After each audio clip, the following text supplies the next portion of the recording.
Interfederation is the question of how to interconnect federations, identity federations in this case.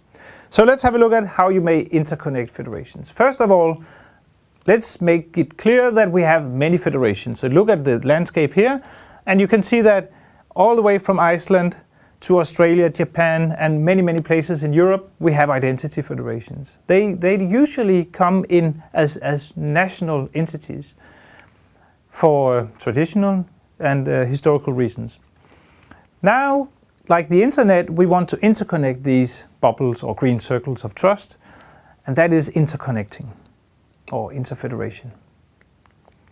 One example is the Kalmar Union. The Kalmar Union, the first one, was many hundred years ago a union of Scandinavian countries.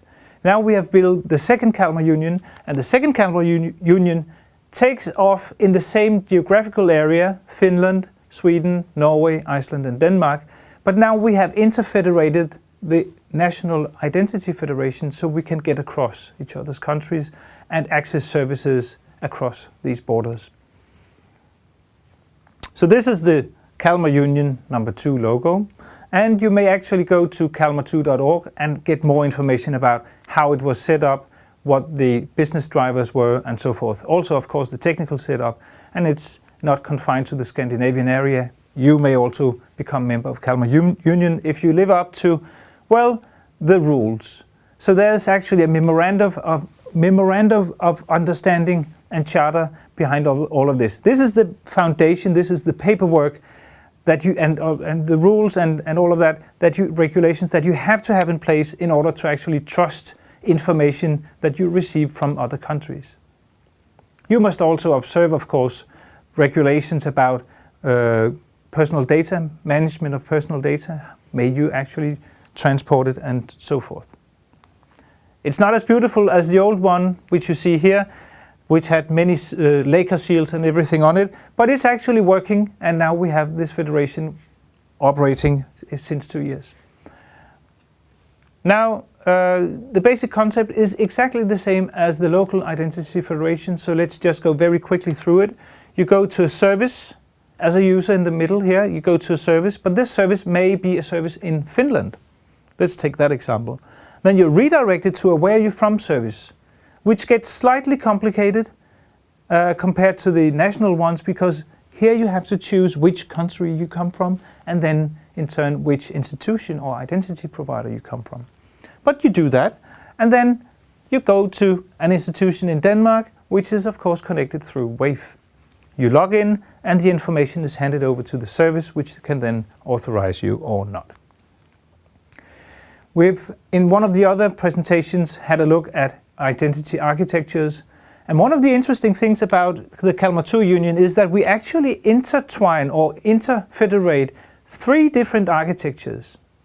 We have here the Norwegian one with a central login service and a hub and spoke model. We have the Swedish and Finnish full meshed shibboleth-based federations, and we have at the bottom there the wayf model, where you have decentral authentication and a single hub in the middle there. Now, you can see the 2 hub and spoke federations interconnect using only one connection from the federating hub there. The others, the full meshed architectures, everyone there has to do something, and let's have a look at what they have to do. It's not a lot, but they have to do it. So the Kalmar Union is actually just a list of participants, either service providers or identity providers. And the list is actually contributed from all member countries. So the top one on the left-hand side is coming from Denmark, a list of participating institutions and participating services in the Kalmar Union. Below that you have the list from Finland, the list from Norway, and the list from Sweden.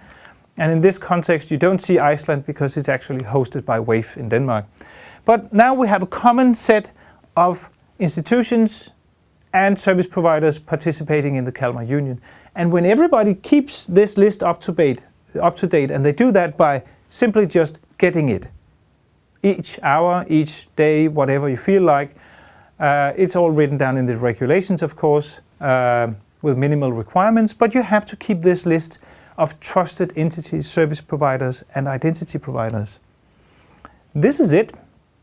You know that you can trust them because they live up to the rules, and you can now, as a service provider, actually be listed in this list, and we will be able to receive users from the whole Nordic area, the Scandinavian area.